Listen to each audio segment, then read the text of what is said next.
أعوذ بالله من الشيطان الرجيم. بسم الله الرحمن الرحیم. سورۃ الاعراف، سورت نمبر 7، پارہ نمبر 8. سورۃ الاعراف کا رکوع نمبر 7، پارہ نمبر 8 کا رکوع نمبر 14. سورت کی آیت نمبر 54. ان ربکم اللہ الذی خلق السماوات والارض فی 6 ایام ثم استوى على العرش یغشی اللیل النہار یطلبہ حثیثا والشمس والقمر والنجوم مسخرات بأمره ألا له الخلق والأمر تبارك الله رب العالمين. کائنات کی 6 دن میں تخلیق، 6 دن میں اللہ جل شانہ نے کائنات کو پیدا فرمایا. ان ربکم اللہ الذی، بے شک تمہارا پروردگار وہ اللہ ہے جس نے پیدا کیا آسمانوں اور زمین کو فی 6 ایام، 6 دن میں. یہ دن کون سے ہیں اللہ پاک ہی بہتر جانتے ہیں. ہمارا جو 24 گھنٹے کا دن ہے یہ دن مراد ہے، یا اللہ جل شانہ نے دن کی ایک مقدار بتائی ہے کا 1000 سنہ، 1000 سال کے برابر. اللہ پاک کون کہہ کے ساری کائنات کو بنا سکتے ہیں، 6 دن میں بنایا ہے. اس کی تفصیل احادیث میں ہے. سیدنا ابو ہریرہ رضی اللہ تعالیٰ عنہ راوی ہیں. صحیح مسلم شریف کی حدیث ہے. خلق اللہ التربۃ یوم السبت وخلق الجبال فیہا یوم الاحد وخلق الشجر فیہا یوم الاثنین وخلق المقروح یوم الثلاثاء وخلق النور یوم الاربعاء وبث فیہا الدواب یوم الخمیس وخلق آدم بعد العصر یوم الجمعہ آخر الخلق فی آخر ساعت من ساعات الجمعہ فیما بین العصر الی اللیل. اللہ پاک نے مٹی کو ہفتے کے دن پیدا کیا، ہفتے کے دن، اور اس میں پہاڑوں کو اتوار کے دن پیدا فرمایا، درختوں کو سوموار کے دن پیدا کیا، سخت چیزیں لوہا وغیرہ منگل کے دن پیدا فرمایا، خیر کو بدھوار کے دن اور جاندار چیزوں کو جمعرات کے دن پیدا کر کے اس میں پھیلایا، اور حضرت آدم علیہ السلام کو آخری مخلوق کے طور پر جمعہ کے دن آخری گھڑیوں میں عصر اور رات کے درمیان کی کسی گھڑی میں پیدا فرمایا. صحیح مسلم صفات المنافقین و احکامہم باب ابتداء الخلق و خلق آدم، حدیث نمبر 2789. تو یہ تفصیل ہے احادیث مبارک میں. اس دن اس مخلوق کو پیدا کیا. ثم استوى علی العرش، پھر وہ مستوی ہوا عرش پر. استوا، یغشی اللیل النہار، یغشی اللیل النہار یطلبہ حثیثا، وہ دن کو رات سے ڈھانپتا ہے، دن کو رات سے ڈھانپ دیتا ہے. یطلبہ، کہ وہ رات جلدی سے اس دن کو آ لیتی ہے. حثیثا جلدی سے، یعنی وقفہ کوئی نہیں، دن اور رات کے درمیان ایک جاتا ہے تو دوسرا آ جاتا ہے، یطلبہ حثیثا جلدی طلب کرتا ہے۔ والشمس والقمر والنجوم مسخرات بامرہ، سورج اور چاند اور ستارے سب مسخر ہیں اس کے حکم سے۔ الا لہ الخلق والامر تبارک اللہ رب العالمین۔ یہ چھوٹا سا جملہ ہے، الا لہ الخلق والامر، ایک آیت کریمہ کا حصہ ہے۔ جملہ چھوٹا ہے، قانون بہت بڑا ہے۔ اللہ پاک نے یہاں ایک بہت بڑا قانون بیان فرمایا ہے۔ قانون کیا ہے؟ الا، خبردار، آگاہ رہو، لہ الخلق، پیدا کرنا بھی اسی کے لیے ہے، مخلوق اس کی ہے، والامر، تو حکم بھی اس کا۔ اللہ تعالیٰ کی عبادت کیوں کرے؟ خالق وہ ہے۔ سجدہ کیوں کریں؟ خالق وہ ہے۔ اس کا نظام اپنے ملک میں کیوں چلائیں؟ ملک بنایا اس نے ہے۔ چھوٹا سا جملہ، قانون بہت بڑا ہے۔ اور اس آیت کریمہ کا یہ حصہ عقیدے کی کتابوں میں ہم پڑھاتے ہیں بڑی تفصیل کے ساتھ۔ الا لہ الخلق والامر، مخلوق اس کی، حکم بھی اس کا۔ یہ دستور ہے، یہ قانون ہے۔ اس قانون کو پلے باندھ لیں اور یہ لفظ حفظ کر لیں، الا لہ الخلق والامر، مخلوق اس کی، حکم بھی اس کا۔ تبارک اللہ رب العالمین، بابرکت ہے اللہ تعالی جو پروردگار عالم ہے۔ ساری برکتیں اللہ سبحانہ و تعالی کے ہاتھ میں، اور اللہ پاک نے ساری برکتیں اپنے پاس رکھیں۔ تبارک الذی بیدہ الملک وہو علی کل شیء قدیر۔ تبارک الذی جعل فی السماء بروجا وجعل فیہا سراجا وقمرا منیرا۔ بابرکت ہے، ساری برکتوں کا مالک ہے۔ ادعوا ربکم تضرعا وخفیہ انہ لا یحب المعتدین۔ تم پکارو اپنے رب کو، دعا کی ترغیب، دعا کا حکم،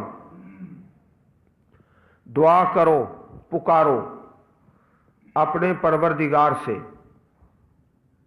تضرع، گڑ گڑا کر، وخفیہ، اور چپکے سے، پوشیدہ، تنہائیوں میں، نہ کوئی ریاکاری، نہ کوئی دکھلاوا۔ یہ بڑی خوبصورت دعا ہوتی ہے جو اکیلے بیٹھ کر مانگی جائے۔ جو اجتماعی دعا ہے اس میں اتنی برکت نہیں ہوتی جتنی اس دعا میں ہے۔ خفیہ، چھپ کر، اکیلا ہی گڑ گڑا رہا ہے، دعا مانگ رہا ہے۔ یہ پہلا حکم ہے اس آیت کریمہ میں۔ دوسرا حکم، انہ لا یحب المعتدین، بے شک وہ نہیں محبت کرتا زیادتی کرنے والوں سے۔ دعا میں بھی زیادتی نہیں کرنی، حد سے نہیں بڑھنا۔ حدیث پاک میں آتا ہے، صحیح بخاری اور صحیح مسلم شریف میں حدیث ہے، جناب ابو موسیٰ اشعری رضی اللہ تعالی عنہ حدیث کے راوی ہیں۔ نبی علیہ الصلوۃ والسلام سفر میں تھے، سفر پر واپسی صحابہ بلند آواز سے اللہ اکبر، لا الہ الا اللہ، سبحان اللہ۔ آپ علیہ الصلوۃ والسلام نے فرمایا یا ایھا الناس، اے لوگو، اربعوا علی انفسکم، اپنی جانوں پر نرمی کرو، ترس کھاؤ۔ بلند آواز سے کیوں پکار رہے ہو؟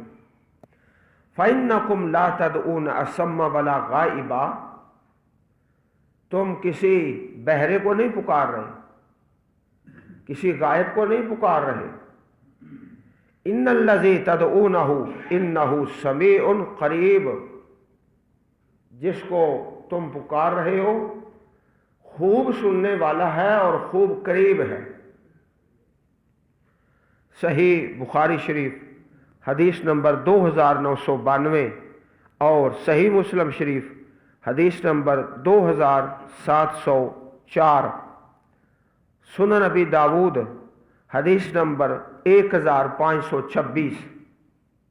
تین حدیث کی کتابوں میں نرمی کرو، خفیہ آہستہ آہستہ پکارو، یہ پہلا حکم ہے۔ دوسرا کہ وہ زیادتی کرنے والوں کو پسند نہیں کرتا، دعا میں بھی زیادتی نہیں کرتا۔